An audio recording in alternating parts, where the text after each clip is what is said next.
جهنم. در این ویدیو می‌خواهیم ترس و وحشت را به تمام گناهکاران هدیه کنیم. ساختار جهنم 7 طبقه دارد و هرچه پایین‌تر جای افراد گناهکارتر. عذاب‌های دوزخ هم روحی هستند و هم جسمی.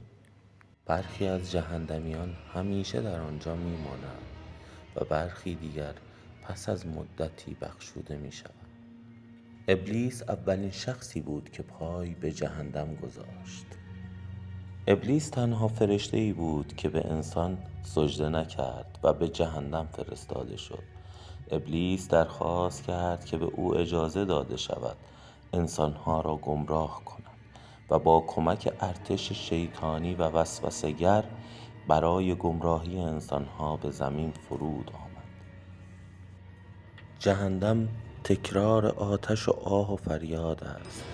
تنها راه خلاصی از جهنم یا پایان کیفر مقرر است یا شفاعت شفیعان. پس چه بهتر که جهنمی نباشیم.